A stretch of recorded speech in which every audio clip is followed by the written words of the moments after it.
and we have two outstanding speakers today. I'm going to start with Phil DeVol.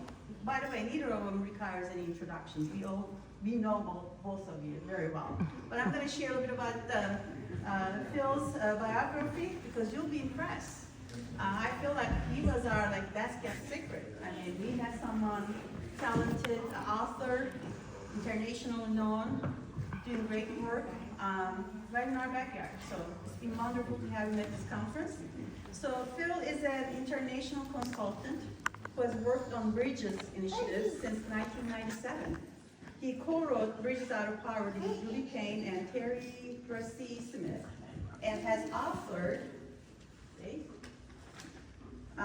other related books, including Getting Ahead in a Just Getting By World and Bridges to Sustainable Communities, which provide both tools for individuals, institutions, and communities to address poverty. His latest book, Bridges Across Every Divide, supports policy changes, community engagement. He works with leaders to apply Bridges concepts quickly, and his books are used in hundreds of communities across the United States, as well as internationally. And they are translated in many, many different languages. I think I found that you like horses. You race horses, you ride them, and you watch them, and I got jealous at that point. I'm like, that's what I want to do, so that's wonderful. Thank you so much, Bill, for being here today. And you can come clean stalls whenever you want. Okay, I'm willing to volunteer as long as I can have access to horses and work with them. Our next speaker is, again, not a stranger, our Thomas Fuller. He's a certified peer recovery supporter and a chemical dependency counselor assistant. He joined the Freedom Center in March 2024 as our rural outreach specialist. He developed the homeless outreach program in Knox County with guidance of us from his supervisor. Actually from the whole team. And before working for the Freedom Center, Thomas managed and operated recovery homes for men in both Knox and Delaware counties. His lived experience with substance use disorder and homelessness gives him a unique perspective and empathy for the population that he serves. So thank you so much. I know this is something that you thought about, and I'm glad that you're doing it, so you're a teacher. So Hear his story, and you can ask questions. This is sort of like a piano. I kind of get it going, but you can ask him questions too. He's been very brave about that. So, my thought was, if you could tell us what it was like at the end of your using that was going on in your life that kind of was going to make you do something, right? And then what is it like now? In just a short summary about it. I mean, there's a big difference. You and I have talked. And life is a very different thing then than it is now. And just to be able to look at the distance and the difference between getting first sober and being where you are now.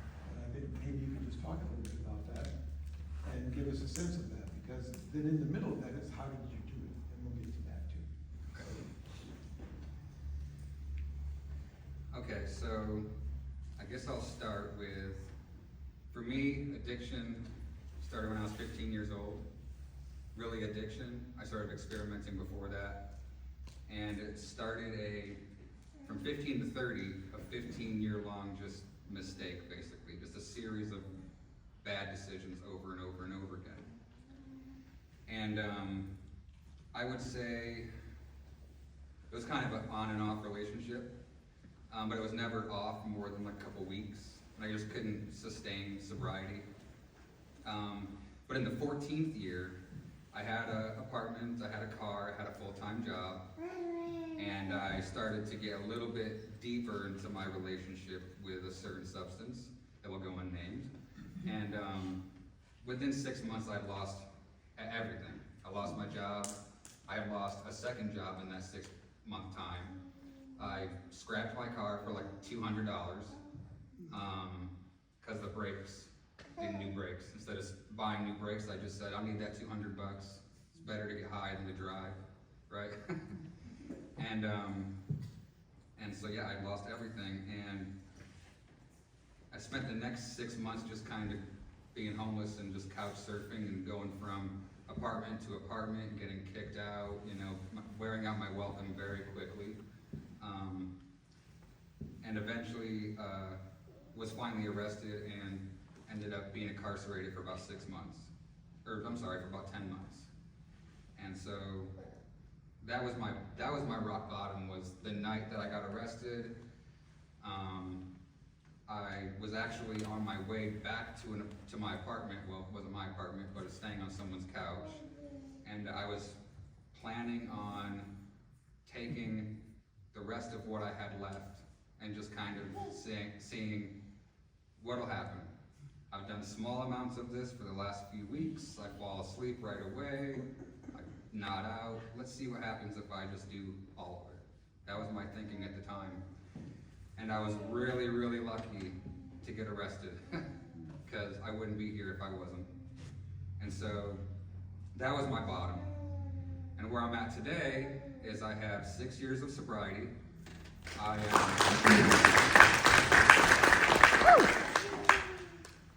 have an awesome job. I have an awesome wife. And I have an awesome life.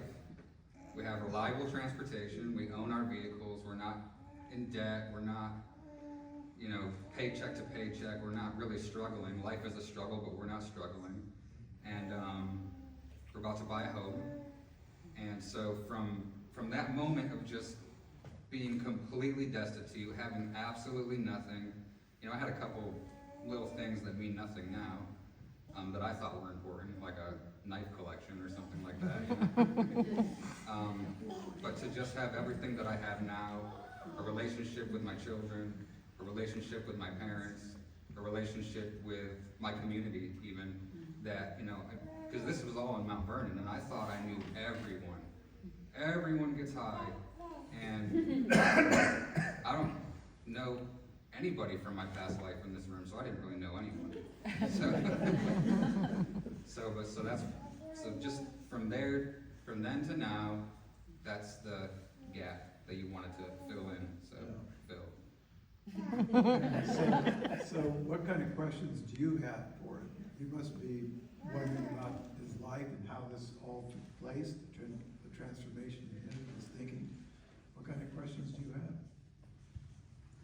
He said he's willing to feel. Excuse me, do you mind sharing what happened for you and with you once you made it to the jail? What happened once I got to the jail? Yes, did recovery start there for you? Yes, because I didn't have a choice. So yeah, it definitely started in the jail.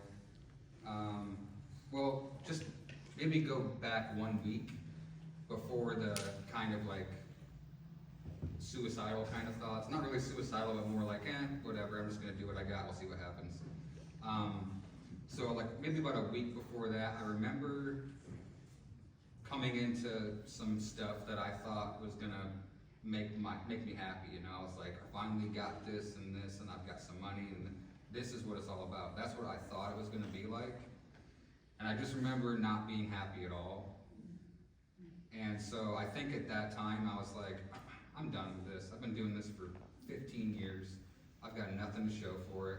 And so to fast forward to when I was put into incarceration, it was like, well, now I have to kind of do this. And it's weird because when I was 25, I remember thinking, I'll give it 5 more years. I'll get sober in 5 years. I'll start working out in 5 years. I spent my 30th birthday in jail. It's like, it just worked out somehow. So what else do you want to know about when I got in? You said how it happened, what kind of my experience in jail? Exactly, my focus was really more of what kind of help did you get that led toward recovery while you were incarcerated? For the first 6 months I was in county jail, so there really wasn't any, I mean, they had AA come in and there was like Bible studies, and we would attend those types of things out of complete boredom. I was in there from November to whatever 6 months is after that, March, something like that, April. But, so we did attend those types of things just to kind of stay busy. There wasn't really anything else to do. I was in Delaware County Jail. I was inside the whole time. You never left your pod for anything. It's like 42 dudes in a room, with like 2 toilets and 2 showers. So, it was pretty cool. Thank you. But when I was in jail, I kind of developed this core group of like guys that I would eat with and I would work out with and I would joke around with and like make music with or whatever, like do art with and just kind of be silly and funny and just try to pass time. But with those guys, we kind of had made a pact, like, you know what, we're just gonna be sober. We're not gonna get high anymore. Even when I get out, we're not gonna get high because everybody's talking about when they're in jail, I can't wait till I get out. First thing I'm gonna do is blah, blah, blah, blah, blah. You know, and so we just decided to stop thinking like that. And there was an instance where a guy came in and he had smuggled in some substances and everybody else in the dorm used it. And the 4 or 5 of us were like, nah, we're good. So we made that decision in jail and I really tried to stick to it. So yeah. Thank you, that's helpful. You're welcome. Oh, but so the second half of that is the last 4 months I spent in CBCF, which is like community-based correctional facility. It's like a level 1 prison. It's like there's no barbed wire on the fence. You can go outside. You can leave and do community service once you get to a certain level. And so there was a lot of support in that 4-month to 6-month program. It's all about programming. It's all about like taking different classes, thinking for a change, that type of stuff. So that was really helpful, and they placed me in a sober living home when I got out, which really helped out a lot too. And then also being on probation helps a lot. Like you don't want to go back to jail, so those being held accountable and having that structure really helped me stay sober for the first 12 to 24 months. So thank you for that, and what I hear is that we were talking in the panel this morning about willingness, and that's apparently something that you overtly showed deeply, and that's what helped you springboard into that, isn't it? Yeah, that's a good point, because like referencing that week before I got arrested, there was a willingness there. But if I hadn't been arrested, I wouldn't have done it on my own. There is no way I would have just been like, you know what, I'm just gonna stop. I'm just gonna stop talking to everyone I know. I'm just gonna go get a job and go through detox and like there's just no possible way I could have done it. Like I don't think that I ever would have been fully ready to do it if I hadn't have been forced really into it. But having the right mindset before I got caught was really what set me up for success.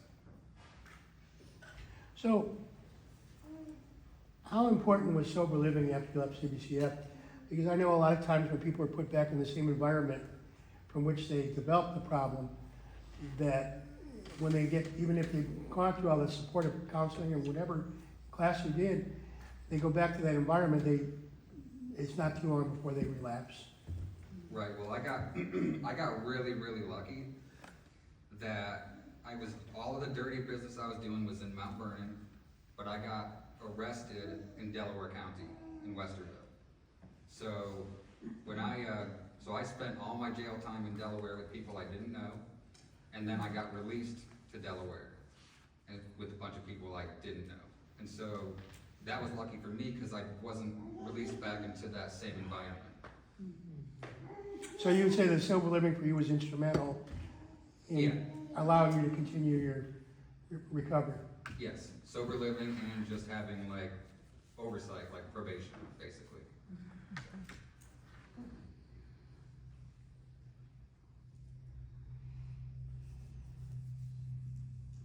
So you said that you started kind of experimenting. Was it, like you said, everybody you knew were doing it, or how did you start your usage? Since I know everybody has their own story and that everybody's story is different. Couldn't hear the question. Oh, so her question was, how did I become an addict, basically? Like, where did it start? Why did I start experimenting? Thank you. You're welcome. Is that right? Was that close enough? Yeah. Okay. So I think I was probably late 13, early 14. A couple of my friends had started smoking weed, and, I decided to try it. And it was like within a year, I was like taking morphine and Percocet. Like I was just like, this is so cool, I wanna do everything. And like having no thoughts about the future, what repercussions would be, also thinking that that's never gonna happen to me type of feeling, and I still struggle with that feeling, like, oh, it'll never happen to me, I'll probably get hit by a car on the way out here. So basically, yeah, and within just a couple years, I was just a full-blown addicted to opioids. And that was a 15-year thing, like all the way, I mean, even up until, when I was in jail, I still ended up getting a hold of something in jail. And so all the way up until even just like the first week that I was incarcerated, I was just full-blown addicted to opioids. Yeah, so that was a big mistake. John? I'd like to know what is the most challenging part and the most rewarding part of your job. Okay. This right now has been the most challenging part of my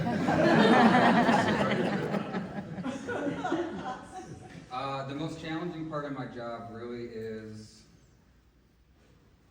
that's actually a really good question, because I think the most challenging part of my job is just watching people struggle, you know, and just wanting to like take some sort of responsibility in other people's failures and things, but you just can't do that. The most rewarding part of my job is seeing their successes, and I like to think it's thanks to me, but it's not. It's everybody that does anything right, it's up to them. It's their success, and I just like to be a part of it.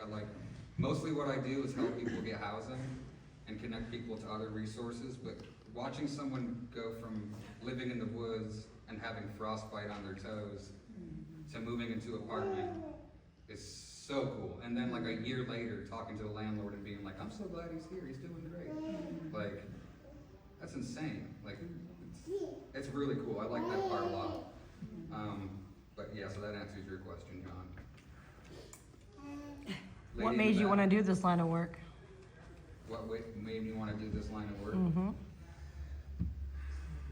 I didn't want to do this line of work. It kind of, I'm being honest, it just fell kind of into my lap. I was living in the sober house. I was managing a restaurant. I was there for 3 years in the sober house. There wasn't an outgate, which was really, really, really helpful, really awesome. But then the pandemic hit and our restaurant closed. And I started noticing that our executive director looks like he needed some help. And so I said, do you need an assistant? Is there a way I can help you? And he said, do this program, do this e-based academy online thing to get peer support certified. I had no idea what it was, but I had nothing else to do, so I did it. And he hired me as a peer support specialist. And within about a year, I was the program manager for the men's and the women's house, and worked with him for a few years. But that's how I got into this line of work, and I immediately started enjoying it, and just brought me out of my shell. I'm working with people like me. I've walked the same path. I've been in their shoes. I've lived in that house that you're living in now. I went through this whole thing. And so that's how I get into this line of work. And when that agency closed down, I reached out to Phil, or is that how it worked? Somehow Phil got in touch with Affect, and that's how I ended up here. And I wanted to stay in this system, in this line of work so bad. And I got my CDCA before coming here, and I plan on doing something more with my education later, but that's down the road. Maybe if it's a necessity, I don't know, we'll see. But that's that. How do you detox in jail from that? Well, so here, I had no idea how the process would work. But there is a protocol in jail. If you come in and you tell them that you're on this or you're on that, if you're especially alcohol or benzodiazepines, they'll put you in like a different tank or for a different cell with other people who are in that similar situation, and they give you meds every day. And I guess if it was like super intense, they'd probably put you in like the nursing area and you'd have your own bed and you would sweat it out maybe, or maybe they would take you to a hospital, I don't know. But somehow I didn't have any really, really bad withdrawals. I don't know how it happened. I was doing a lot of stuff, a lot of that stuff. And I remember like the third day, because I didn't tell anybody, like I was like denying it. I was like, no. And I remember on the third day, someone told me like, hey man, you need to kite out of here. And I was like, what does that mean? So a kite is when you write a letter and you send it out and then they come and they answer the letter, whatever. But I didn't know what that meant. They said, you gotta kite out, you gotta go down, you gotta get some pills. And so that's what I did. But so I guess I don't really have a really good answer. I think there probably is detox programs in jails, but I didn't go through one. I just ended up downstairs taking pills every couple hours for like, you know, Tylenol for like headaches and stuff like that. Does anybody else know about that? Is there a detox program in jail? Depends on the jail. Yeah, and some will help with medications, but then others just kind of don't do anything at all. Well, that's what we do at our jail. You know, if they come in and do, I'm sorry. I said, we're asking about they gave you quantity to regulate your blood pressure, just, you know, basically so you don't die, but you just throw you in the room, maybe you put you in your own room. No, I shared a room with like This is a like bunch of one other room dudes. full of- Yeah, they try, I mean, they gotta be honest, you know, if they're going through withdrawal or not, or what they have in their system, and like you said, they don't wanna be honest, and then they start having serious withdrawal a couple days later. But if they're honest, then we'll give them withdrawal I say we, but they will give them withdrawal medication. If we can give them Vivitrol, we can give them Sublocade if they come in on Suboxone, so this is also the right timing too. Yeah, and MAT programs are fairly new in jail probably, right? I mean, I know when I was locked up, there was no Suboxone, Yeah, but only the Suboxones that came in secretly. There was no program. Secretly. Well, we don't do Suboxone, but Sublocade Vivitrol, Right. because of people abusing Suboxone. Yes, which is common. And was there someone else who had a question back there? What, as you've come out of active use and in your journey in recovery, what was your relationship to the higher power like while you were active? Did you believe in God? And if you didn't, how did that transform into whatever your belief is today? And how important is that to you in your recovery? Yeah, so I was raised Christian. I do believe in God, I do believe in Jesus, and it is important to me. But I think and even when I was using, I was still like, oh, I'm a Christian, I'm a good dude. Like, not really, I wasn't a good dude, but I like to think I was. And so, yeah, it was important to me. I think a higher power is important, whether it's God or whether it's, whatever you want it to be. But I think it is important to know that, like, hey, you don't got this on your own.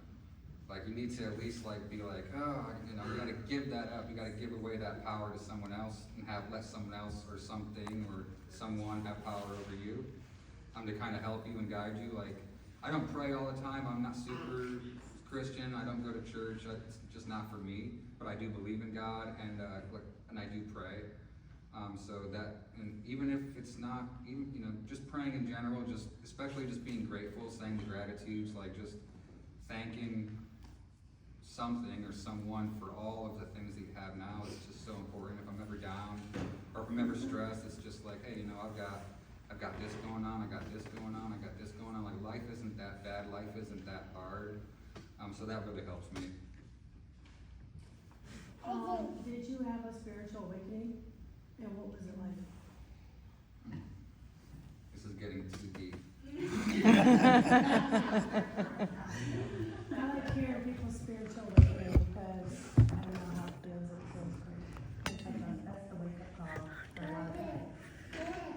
Yeah, I would have to probably think on that and get back to you. I can't think of a spiritual awakening per se because like I said, I was raised Christian. Yeah. So I do remember one time though at the skate park, I broke my skateboard and I got really mad and I said, F God.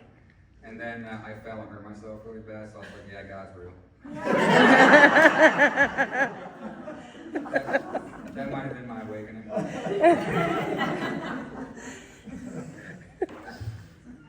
That's my husband.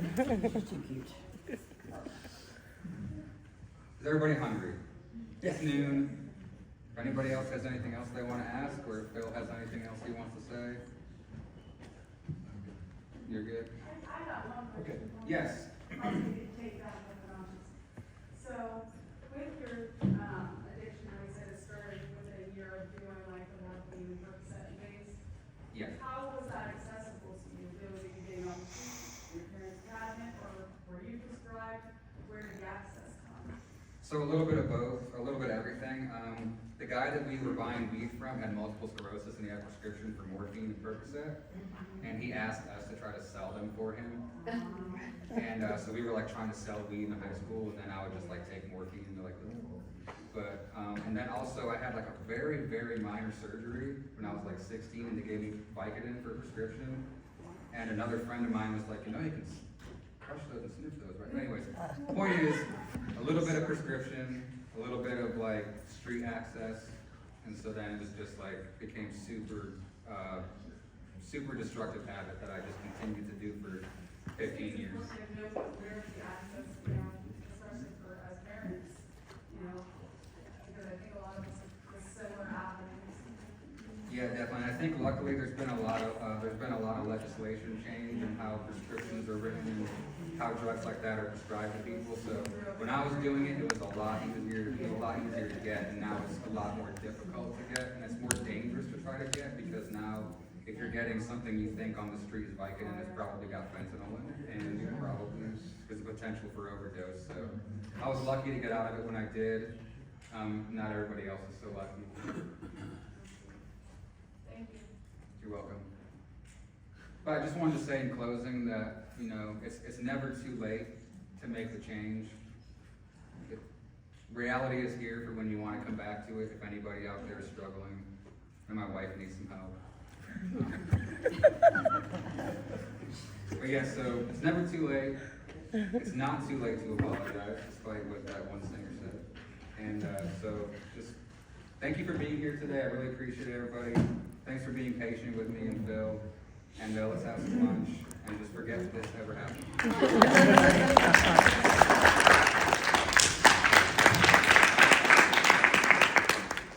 All right, well, thanks, thank you for the introduction, and thanks for inviting me here. I ran the addiction treatment place in Morrow County from 79 to 99. So I was here, you know, when Rick Schlegel was here, and I forget the name of the woman that preceded him. And when I was listening to this, I thought, my goodness, back in the day, there was just those two agencies, ours here and this one. And now, look how many people are engaged in this work. You heard from how many people. That's got to be good for your community. That is a remarkable transformation. So I'm really glad to be, you know, hearing all this and thinking, man, that's super. So it's fun going down memory lane, but I just want to say a couple of things before we dive into his story. I have some connections to this county. I was born here in Mercy Hospital. It's gone now. So that makes me a very ancient fellow, but I was born here. My wife comes from here. Her nephew is, or was, a captain at the Sheriff's Department. You may have been picked up by him, I don't know. Jay Shepard, just in case you're wondering. So we have these connections for the work here. But for me, having been 20 years in the addiction work, and recovery work, and then you hear what this conversation has just been fantastic. Wonderful that you've come this far and have so many resources. And then there's this guy, right? And so I'm allowed to ask him some questions, and I guess you can too, okay? I'll get going and he'll answer. He's sworn that he'll just answer every single question honestly and truthfully. Yeah, okay. Within reason. Within reason. He has his boundaries, you know. So, my thought is, first of all, let me say that, everybody is touched by addiction. There's no family that is spared that, am I right? And I'm no different. And I'm just celebrating that in my family, there are 3 people in the program. I'm talking about 8, right? And the last one to come in is my granddaughter. Is that cool? I mean, that was this week. So, and she needed to, because we're all going like, what's going on? So, that's really wonderful. So, anyway,